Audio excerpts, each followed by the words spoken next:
Dostlar bugün PUBG Mobile oynayacağıq və girdik PUBG Mobile. Dostlar, PUBG Mobile biraz noobam, yaxşılaşmaq istəyirəm.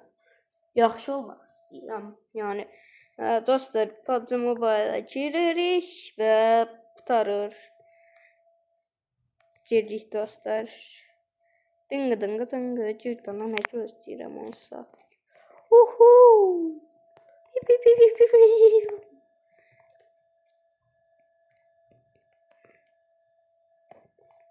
Dostlar, indi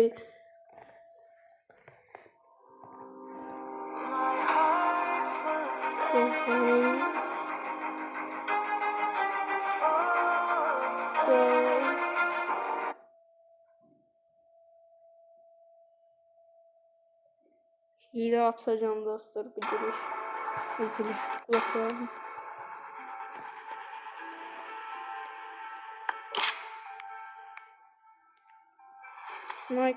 Minecraft deyirəm.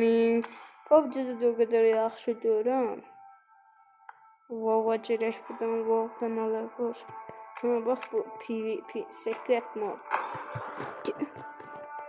Tək oynamaq istəyirəm ya, amma nə bilim, başqa adamlar da olur. Hə dostlar, bu videoda biraz oynayacağım. Böyle 1 dəqiqəlik video olacaq. Amma nə bilim, bəlkə də 1-2 dəqiqə, 3 dəqiqə ya da 10 dəqiqə ola bilər. Çox oynaya bilərəm.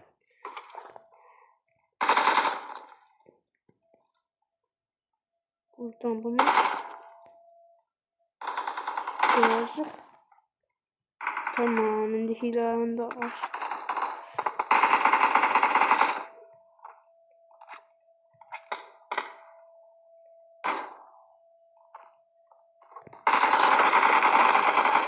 Bu Victor niye siz kinayəsiz?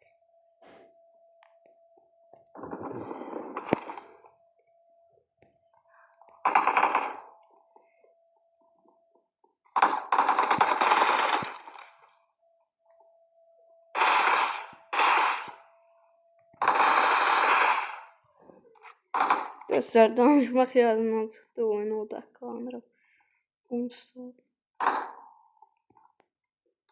Al Hacı Bekir lokumu.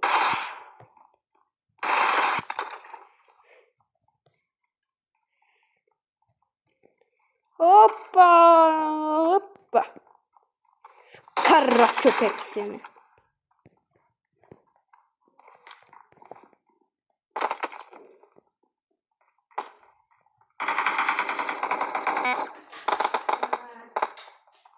Altında sus video çekiyor.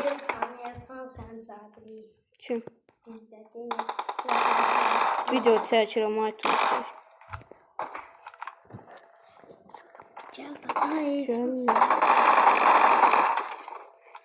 Yazmışam PUBG kim oynadı, elə qəşəng oyunu. Bildim. Dostlar, yanımda əmi oğlum var.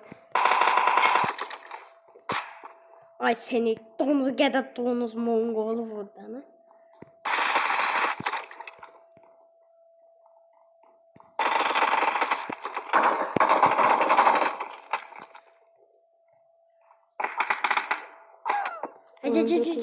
Gələm də dayan.